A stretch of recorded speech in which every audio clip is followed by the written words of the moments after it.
اللي حصل انه فجأة حكومة بتاعة التيار المدني شكلت بناء على توصيات شباب التيار المدني، اللي انا عايزة افكرهم لما رفضوا المقترح الاخر لتشكيل الحكومة ورئاسة الحكومة فرضوا مقترحهم وقبل وشكلوا الحكومة، والحكومة موجودة، والحكومة بنفسها هي اللي عملت قانون التظاهر، وهي اللي اختارت توقيته، وهي اللي فضلت حبساه في أدراجها تناقشه وتدينا فرصة نتكلم فيه، وكل المجموعات المنوط بيها تقديم ملاحظات على القانون قدمتها واتخذ بجزء منها وما اتخذش بجزء منها، وفي نهاية الأمر رفعوا رئيس الوزراء المنتمي للتيار المدني، واللي هو جزء من واحد من الأحزاب التي دعت لأحداث أمس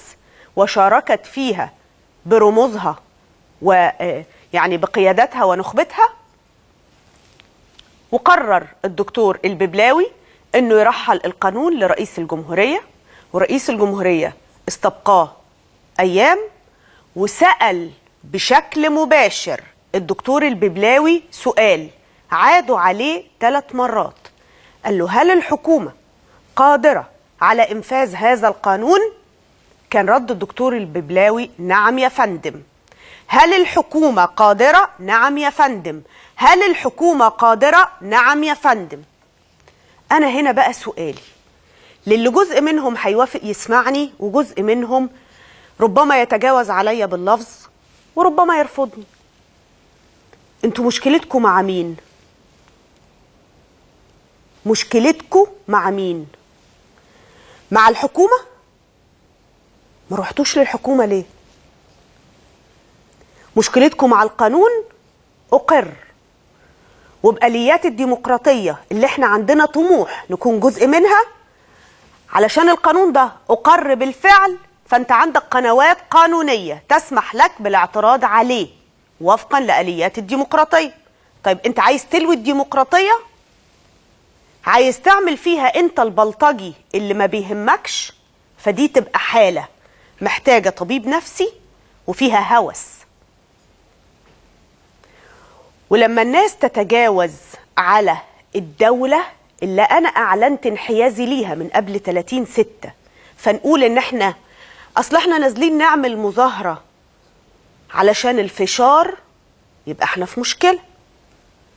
ولما نقول احنا نازلين نعمل مظاهرة علشان اللي عاملين فيها أسود و7 رجالة بيتسحلوا على الحدود، يبقى احنا في مشكلة، لأن ده معناه إن أنت مش نازل تعمل مظاهرة عشان أنت ضد القانون، أنت نازل مرة تانية، وللأسف مرة تانية لأن الأولانية لم تحسب ليك. في 25 يناير رفضت ممارسات وزارة الداخلية، ووصفت في جزء كبير منها بأن هي استبدادية وقمعية وقهرية وضد حق المواطن المصري. لكن لما تنزل علشان تختبر وزارة الداخلية اللي هي الذراع المنفذ للقانون، يبقى أنت بتلعب الجيم نمرة 2 لأجندة ما لعبتش فيها الجيم نمرة 1. لأن اللي استهدف وزارة الداخلية في محمد محمود 1 و2 واللي حرق اقسام الشرطة، كنت انت ولا آخرين؟ ولا الشرطة ولعت في نفسها؟ ده منطق. انت معترض على القانون، في قنوات تروح تحارب فيها القانون. معترض على الحكومة اللي هي من طيارك وبتمثلك وبتساهم في ان طيارك المدني قدام جموع الشعب المصري في اول اختبار ليه في ممارسة السلطة بناء على اختياراتكم يفشل، ده اختيارك. ولما يبقى حزب 3/4 الحكومة منه بياخد قراره بهذه السرعة علشان ينزل يعمل اللي عمله بالاتفاق مع عدد من النشطاء أو الحركات أو الائتلافات، يبقى احنا عندنا مشكلة.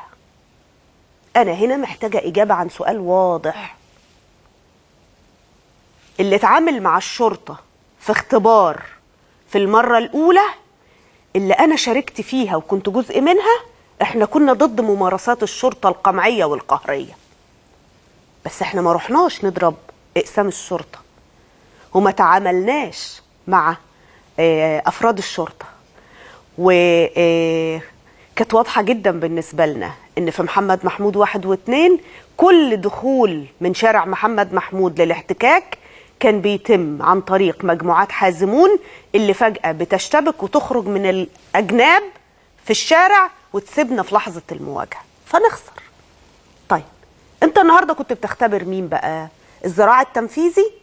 انت نازل تفشل حكومتك وفاكر انها شطارة من حزب او قوة او ائتلاف او شخصية انها تقول هذه الحكومة لا تمثلنا ولا تمثل هذا الحزب او ذاك؟ انت مش مدرك ان التيار المدني بيختبر في ممارسة السلطة كما اختبرت تيارات التأسلم السياسي على مدى 12 شهر؟ يبقى في مشكلة. طيب ما تيجوا نرجع بس سريعا جدا. مش ده نفسه اللي حصل يوم ما اتحرق علم مصر قدام عينينا؟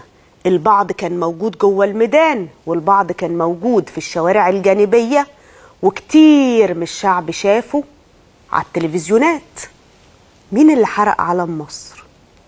ولما اتحرق العلم انتوا عملتوا ايه؟ يبقى السؤال،